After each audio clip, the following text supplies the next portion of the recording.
taking a road trip. I'm packing light.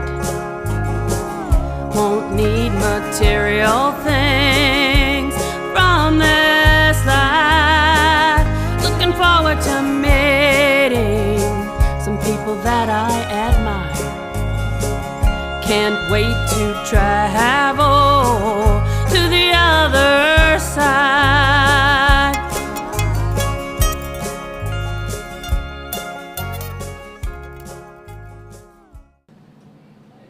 Hello, sweet spirits. Welcome to the show.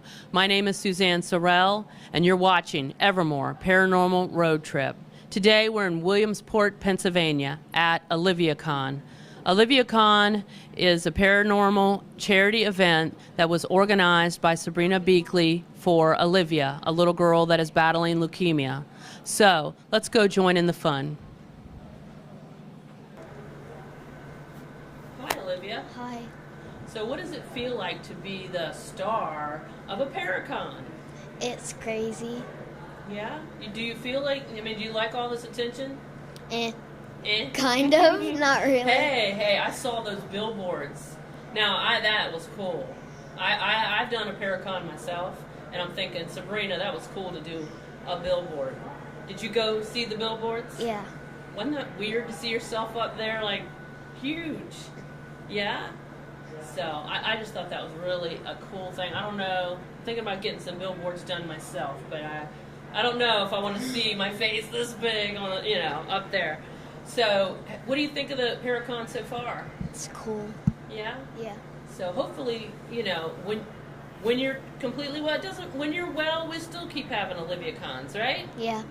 So tell me about we were talking when you went to a camp.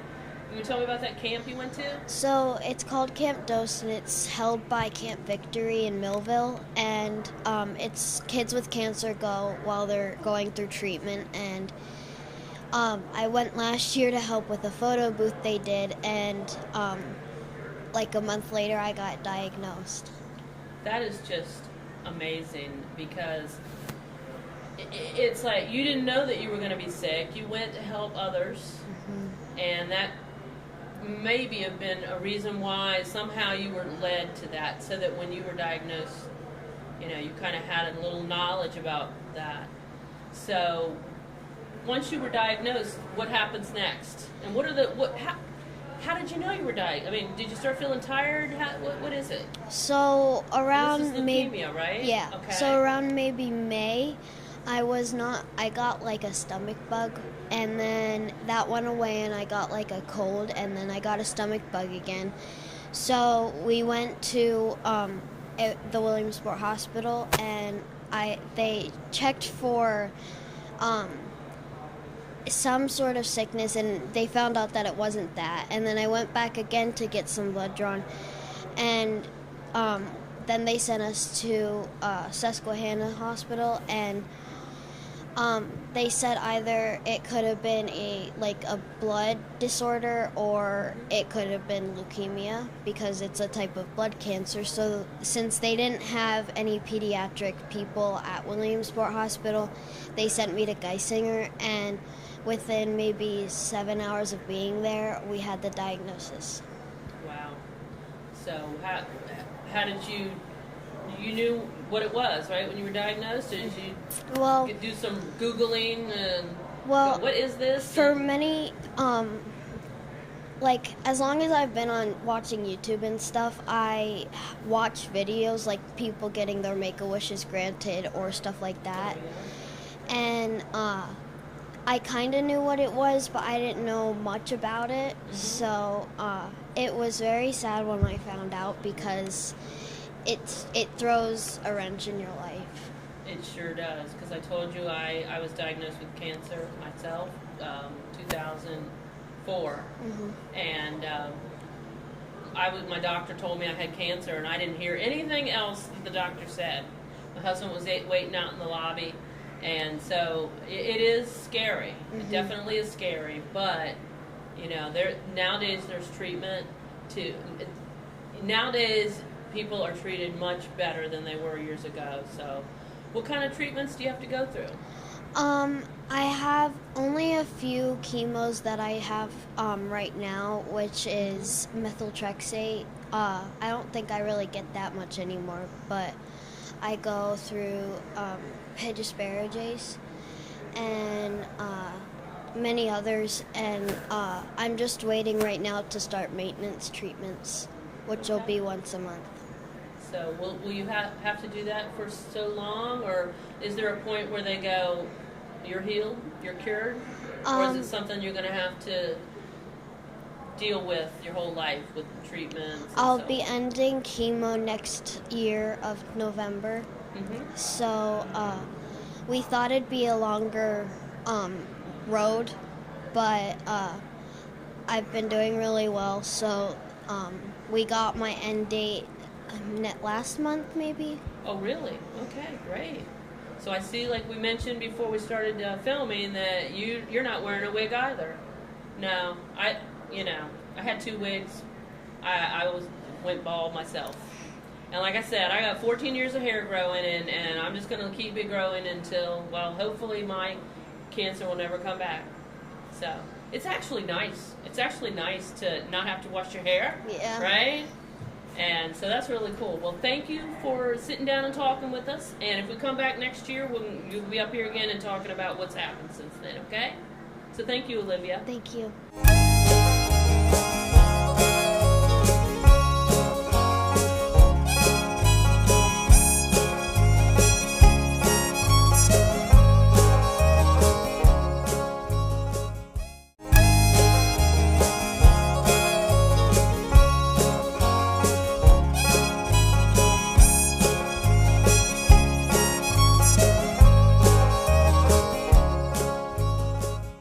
My journey skating for the gold taught me a lot, but my journey with breast cancer has been one of my greatest teachers.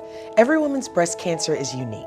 Be Wiser educates and empowers women to take control of their breast cancer treatment plan and help navigate their own path beyond 5 years. Talk to your doctor about information and tests to personalize a treatment plan that fits your needs. I did. Be informed, be wiser, support survivors like us. Hi, Glenn. Hello. Thank you for coming and sitting with me and doing a little interview. Well, thank you so much for having me. So what brings you to OliviaCon? Well, I was asked to come here as part of the convention for the benefit for Olivia to try to help raise money for the different medical needs and things like that. And hey, you know, I've been through this town a bunch of times, but I've never really stopped for very long, so it's nice to actually stay for a little bit. Yeah, I hear it's the home of Little League. I saw them coming through the museum. I did see that. I also did stop one year after I passed through Gettysburg at the Clyde Peel's reptile place. Oh, I saw that on the way here. Yeah. That sounded interesting. Did you stop? You actually stopped at that, or no? A few years ago I did. Okay, because we went by and my husband went, no way. I was as close as I want to be to a live alligator, so... So I hear that you are a man of many hats, like you are a wrestler, psychic, author, and you've been on TV and so on. Tell me about your wrestling career. So a former pro wrestler, I wrestled for just over 10 years, up and down the East Coast into Canada. I got to do a little bit with some different bigger federations, companies, and I got to hang out with a lot of really cool people that, you know, we see on TV. And, you know, as a kid, I grew up watching this and loving it. And it was great to be able to experience it firsthand and spend time with some of those guys that are your idols growing up. So how did you get in, transition from wrestling to the paranormal? How did that happen? Well, see, I grew up in a very active haunted house when I was a little kid. And by very active, I don't mean like your normal knocks and bangs. I'm talking, things would fly off the shelf. Cupboards would open and shut on their own. Wow. And yeah, but I grew up with this. So to me, as terrifying as it was, this was natural. This was my normal. So I always had that kind of search for how, why, what was going on. And through my years, it was just a matter of, I always had that love of like wrestling, but at the same time, I always wanted to know the answers of what was I experiencing when I was a kid. And it traveled throughout, I thought every house I lived in was haunted. And was that because you were psychic and you When did you realize you were psychic? Well, it took many years. I was in my late 20s before I realized that I could actually communicate with the other side. I thought it was, like I said, every house I lived in was haunted, and that's what it was. Come to find out, in reality, it was a matter of I could experience them, see them, hear them, feel them, and that's what kind of drew them in like a beacon. And, you know, there's a lot of different theories on why and how one becomes psychic. Right. But one of the big ones is the fact that when I was very young, I almost didn't, my mother almost wasn't able to give birth to me. They actually told her that she had a choice, her life or mine. So I was born considered dead. I had drowned. Oh, wow. But I almost drowned too, by the way. did you? Well, see, and that's the thing, is that the doctor, despite all belief, I made it, I'm here today. And some believe that that's a big connection on why I'm so in tune with spirits on the other side. Wow. Yeah, I'm hearing that from other people. What kind of, how does your psychic abilities work? Well, for a long time it was a matter of seeing, and occasionally I would hear. I always tell everybody the story of the what game. Okay. Because that's a game my mother and I would have. Even if we're sitting in the car next to each other, I'm in the passenger seat, she's in the driver's seat, I would hear my name called. And I'd look at her and I'd say, what? And she'd look at me and go, what? What do you mean? What are you asking me what for? Oh. Because I just heard her call my name. And this happened in the car, it happened in the house, all over the place.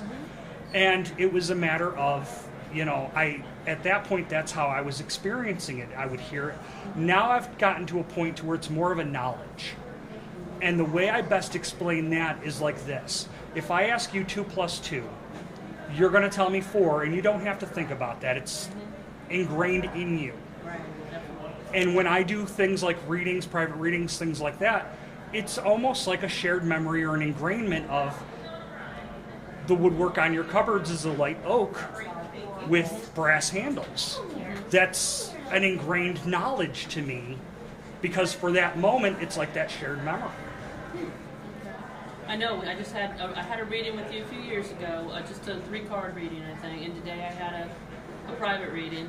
And I know we talked about the results. You hit on some things that I never realized, like the enlightenment of a few things, and a few things I'm still denying that you're right. I'm denying those things, but like I said, I'll let you know when because they probably will happen down the road. And then No, I'll go, probably they're going to. Yeah, that's what he keeps saying. Yeah, like getting our new house, he said 2 years. Don't do it prior to 2 years, so we better talk about that. So this book, is this about your experiences in growing up, or what? Well, my first book is called Journey of a Wandering Soul.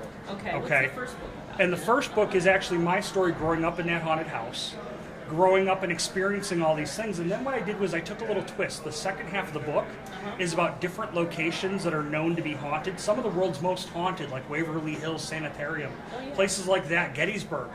But I give my first-hand experiences in those locations. To where a lot of the books seem to be, you know, this is the history, these are the reports, and it stops.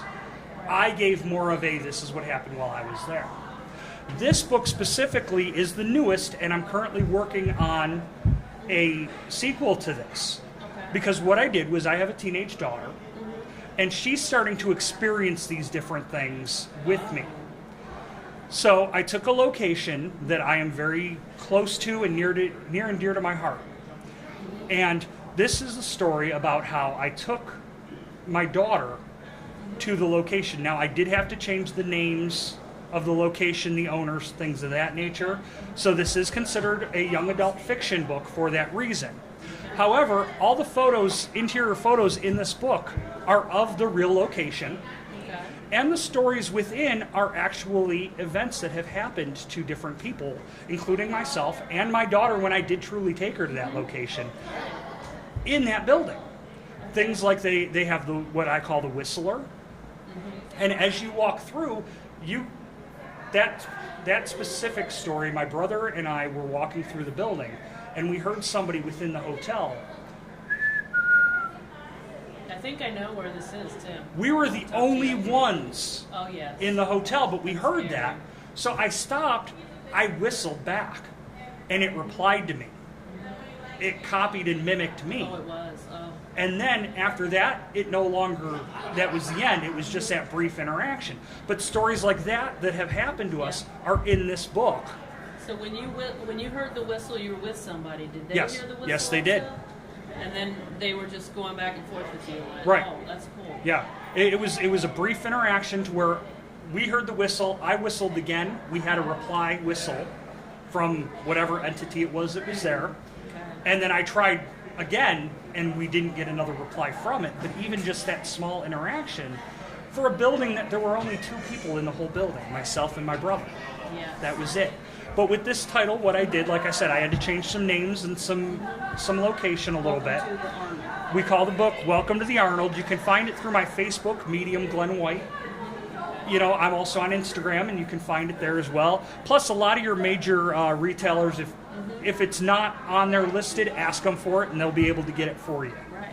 Okay. You said you have another book you're working on right now? I do. It's actually the sequel to Sequel this. to that. Okay. So it's similar, like a series. What it is I took it as a series, and the next one in the series, it's not out yet, but it's called Welcome to Victory. And it's about a little small town that I actually did an event in and passed through. And some of the true history behind it, including the haunted history of it, but just in the aspect of the medium father and his daughter. Okay. I was going to ask you, your son's here with you today. Yes. And you're talking about your daughter. Do either of them have the psychic abilities? Well, we claim that they don't because that's what they're more comfortable with. And I'm absolutely okay with that. Okay. I don't push it on any of my kids, but I definitely encourage them to talk to me about these things because that's what my mother did to me. Yeah. You know, she didn't banish me for it. She didn't give me a hard time for it, but she said, I'm here. Anything you want to tell me, no matter how crazy it sounds, talk it out with me. You know, I may not have the answers, but I'll listen to you. I was going to ask you, does your mother have abilities? She does. You have like this very special mother-son connection, but due to the way when you were born, Right. there's even a more special connection. And she does. She does have the ability. She doesn't use it like I do. Real quickly, it was a party. My cousin had a barbecue party. And she said, thank you all for gathering here at my house for the barbecue. And my mother looked at her and she goes, oh, I thought you were going to tell us all you're pregnant. Oh. As my cousin dropped the apron she was wearing with the t-shirt that said, expecting baby in the oven. My mother kind of spoiled the surprise. Yes. So my mother hasn't she hasn't honed in and worked with it. She's kind of that blurted out spur of the moment, but she's right on. Now you also mentioned, we just have a little bit of time left, but you also mentioned that you were recently on an episode of a TV show? I was. Last year I was part of Paranormal Witness, which actually my episode aired during the 31 days of Halloween on Sci-Fi. I'm going to have to look that up. You think we can watch it on YouTube? I'm sure it is. The episode's name is called The Hotel. Okay. And it's fairly easy to find because it talks about who would mess with a professional wrestler but a spirit. That's a good angle. Yeah, I wouldn't mess with you either if I was a ghost. Well, thank you for giving us some time today, and thank you for my reading. Thank you so much for having me.